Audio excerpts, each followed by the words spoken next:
nazo zathiwa umfanekiso kaJehova. Ukuthanda izancinza kufana nokuthanda uNkulunkulu qobo lwakho.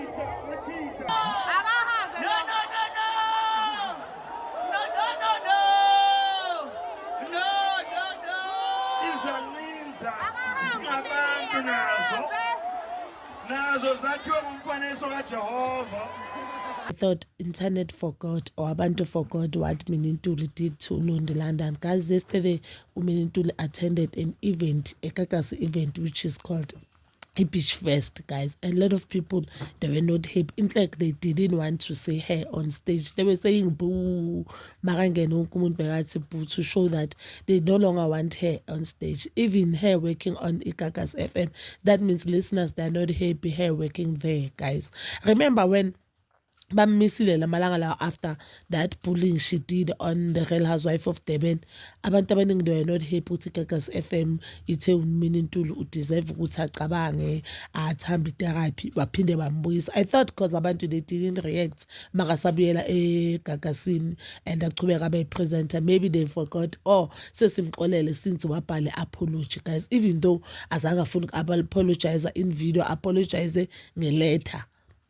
I thought abantu bamxolele, but yesterday abantu batshengisile ukuthi you know what, sabantu asikhohlwa and we do not condone bullying in South Africa. We do not condone abantu who are doing izinto ezirong ngamabomu in the name of I'm going through a lot, guys. A lot of people, they are going through a lot. Even Ulondi London, I think at that time Naiba go through a lot, but she has never done izinto mina zenzo kwamanye abantu. And remember, after istory saka Londi London, even abo Minintuli, they said this into ahlala yenza ubuyena bakhe nathi lokho asisebenza eGagasini bekasiphatha kanje. That means indlela ngayo, ngoba even if you look at the video on the stage uyambona nje ukuthi umuntu akana stress, abantu mabalo bathi boo, abantu mabathi makahlike stage, uzitshele nje ukuthi you know what, anyeke azahlike because urespondile wathi no, mina la stage angihliki, ngize ngizoyenza umsebenzi wami. And cabanga ke ugcina uyenzela umsebenzi wakhe, azange azahlike, azange zamamele i-crowd. Mina if I was here, maybe for 5 minutes or 10 minutes, ngehlisa umsitho.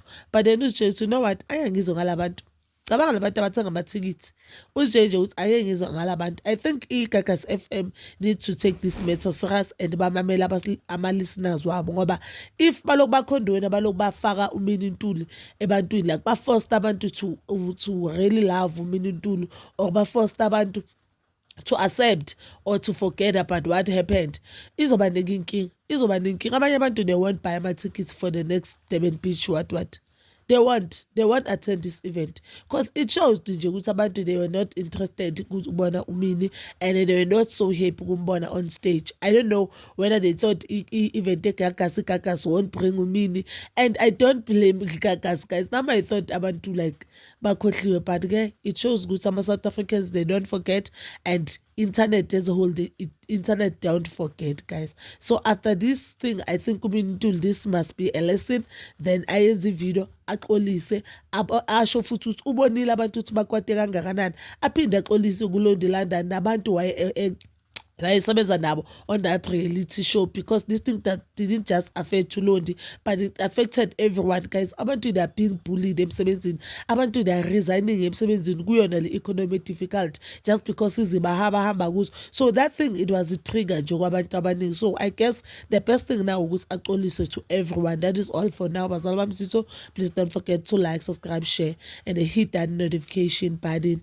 Nginithanda ukuya nokubuya.